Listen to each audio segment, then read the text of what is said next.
Maraming salamat po, Ginoong Pangulo, at sa ating pinunong mayorya. A'udhu billahi minasyaitanir rajim. Bismillahirrahmanirrahim. Alhamdulillahi rabbil alamin. Bismillahi wassalatu wassalamu ala rasulillahi. Assalamualaikum warahmatullahi wabarakatuh. Ginoong Tagapangulo at sa ating pinunong mayorya at sa lahat po ng namumuno at lahat po ng kabilang sa bulwagang ito na bumubuo sa Senado ng Republika ng Pilipinas. Mabuhay po tayong lahat, mga kasama, kaibigan, kapatid at kalaban. Sa init ng usapin na ito, natural lamang po na meron tayong makalaban sa paninindigan. Ang yumayanig ng mga kataga sa oras na ito ay ang contempt, warrant of arrest, objection, pagpipigil, pagharang. Ito po ang mga paksa natin ngayon. Ako po ay isang Muslim, inshallah. Ang relihiyong ko po ay Islam. Ang propeta ko po ay si Muhammad, sumakanya nawa ang kapayapaan. Ang karamihan po sa atin na narito ay Katoliko at Kristiyano at meron ding ibang denominasyon. Iba't iba ang pananampalataya natin. Ngunit sama-sama tayo ngayon dito sa bulwagang ito dahil tayo ay magkakasama sa gobyerno. Hinalal tayo ng taong bayan upang pagtibayin ang saligang batas na nagbibigay sa kanila ng proteksyon sa mga kalaban ng inang bayan. Wala pong kinalaman ang relihiyon o ating pananampalataya sa trabaho natin dito. Ang ating relasyon sa Panginoong may likha ay para lamang sa mga sarili natin. Ang posisyon na ating sinumpaang gagampanan ay nahubog sa kapayapaang inaasam ng taong bayan. Ang natatanging daan upang makamit ang katahimikan patungo sa pag-unlad ng kanilang mga buhay at kinabukasan. Ang kapayapaan sa ating inang bayan ay lagpas 50 taon nang binahiran ng karahasan, hindi lamang sa malalayong lugar, kundi sa ating mga syudad. 5 dekadang bumalot ng takot, pangamba, at huwad na pag-asa. Minsan nang nagkaroon ng karumal-dumal na ganap sa organisasyon ng armadong pakikibaka ng CPP-NPA. Libo-libo ang pinaniwalaang pinaslang dahil sa paghihiwalay ng doktrina ng Maoist at Leninist.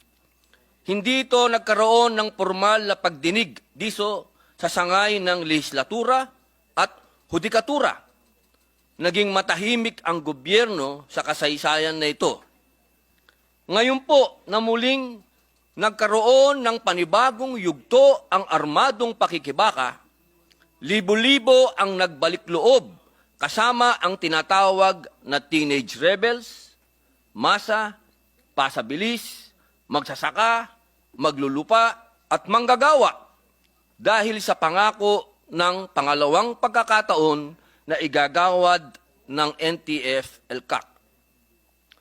Noon pa man, kasama po tayo ng gobyerno na umiikot sa mga malalayong lugar upang hikayatin ang mga nailigaw ng landas at lumaban sa ating gobyerno.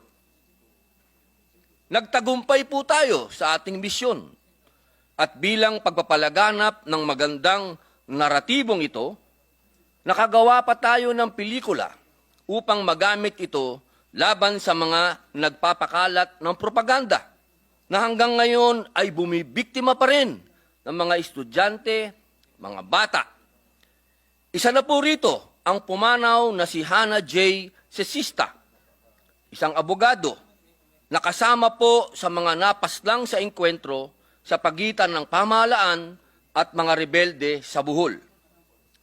Itinampok po natin sa pelikulang pinamagatang Memoirs of a Teenage Rebel, sina Ivy Lynn Corpin at Ira anak ng isang commander, mga kababaihang naging biktima ng pamumulestya, pang-aabuso, panghahalay ng kanilang mga kasamahan sa kanilang organisasyon.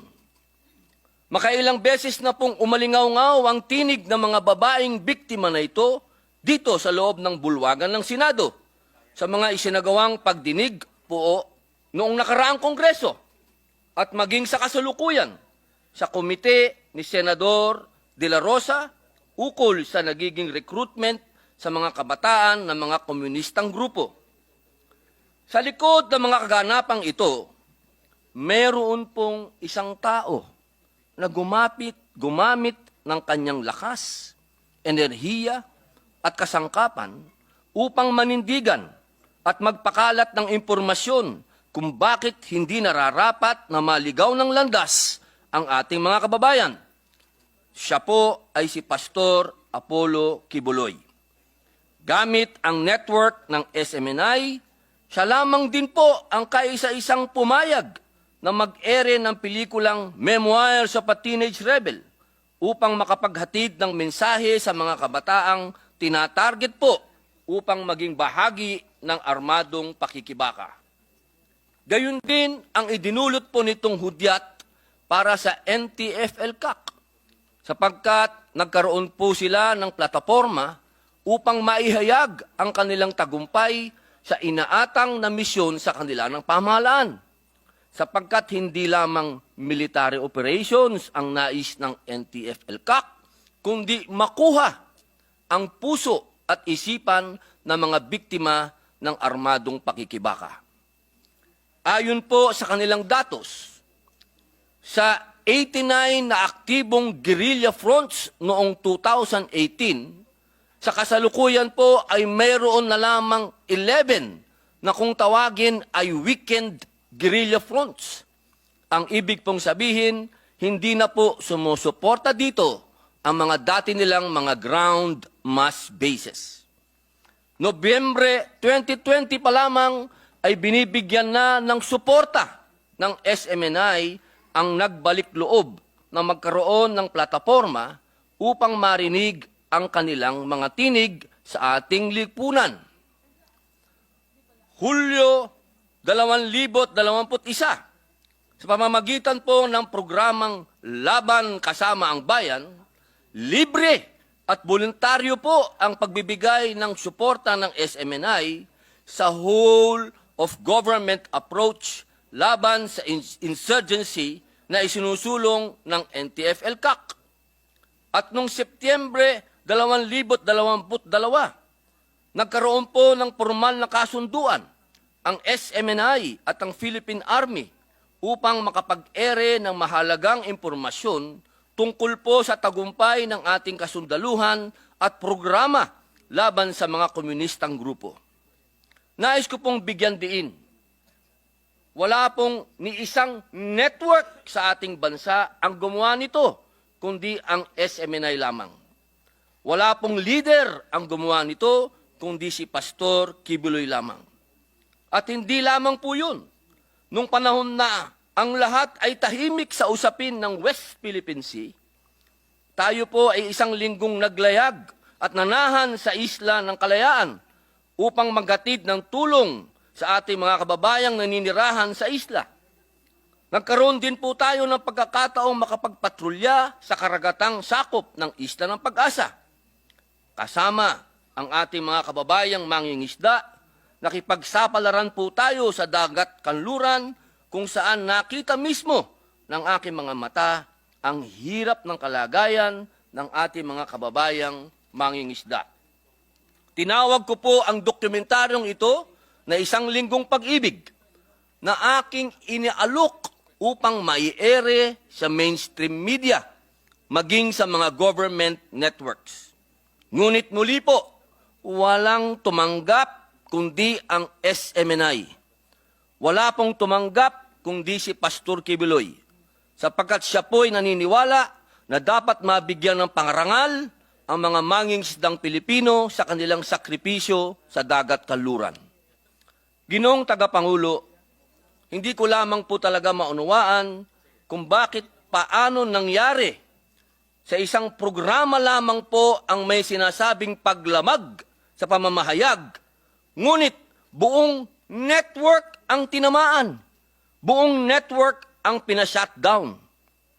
Dahil sa desisyong ito, madamay pa ang iba pang mahahalagang programa at content na umeere po sa network, kabilang na po ang mga nilalamang pangrelihiyon o religious content. Malinaw naman pong pagsasagasa ito sa ating freedom of religion and freedom of speech. Ginoong Tagapangulo, sa puntong ito ay isa lamang po ang ating kahilingan para kay Pastor Apollo Kibuloy. Iyon ay mabigyan lamang natin, hindi po ng kapalit, kundi ng karampatang pagtrato ang naging serbisyo naman po ni Pastor sa ating bayan. Dagdag pa po nito, binibigyan pansin din natin ang mga banta sa personal na kaligtasan ni Pastor. Kahit naman po sino na nakararanas ng banta sa kanyang buhay, ay pipiliin ang pag-iingat sa paglabas sa pagpublikong lugar. Kailinsabay, paborito ang anunsyo ng Estados Unidos sa paghahain ng sakdal laban sa kanya. Natural lamang po na ingatan ng isang tao ang kanyang sarili kung nakakadama siya ng pag-atake mula sa iba't ibang puwersa at panig. Bilang paglilinaw, hindi po niya tinatalikuran ang obligasyong sagutin ang mga paratang sa kanya. Ang nais po niya ay sagutin ito sa tamang espasyo kung saan matatamo niya ang isang patas na pagdinig at paggalang sa kanyang karapatan sa due process. Higit sa lahat po, Ginoong Tagapangulo, ang akusasyon po laban kay Pastor ay nasa bakuran na ng kagawaran ng hustisya na kanilang isilasampa sa naaayong korte. Hindi na po magkakaroon ng saysay ang ating pagdinig sapagkat nasa kamay na po ito ng hudikatura. Nasa kanila po ang kapangyarihan upang magpataw ng desisyon at kung sino po ang inosente at kung sino po ang nagkasala. Hindi na rin po siguro kakailanganin pa na magkaroon ng hiwalay pang pag-uusisa ang dalawang sangay ng lehislatura sa mataas at malaking kapulungan na dagdag na isinasagawa ng ehekutibo sa pamamagitan ng kagawaran ng hustisya. Masyado na pong sa palagay ko ay magastos ito. Bilang pangwakas po, nais ko pong ihayag sa opisyal na record ang ating kahilingan. Ang mabigyan po ng konsiderasyon ang hiling ni Pastor laban sa contempt order ng Committee on Women, Children, Family Relations, and Gender Equality at mabigyan ng daan ang pagpapalabas po ng show cause order kay Pastor sa susunod na pagdinig. Maraming salamat po, Ginoong Tagapangulo.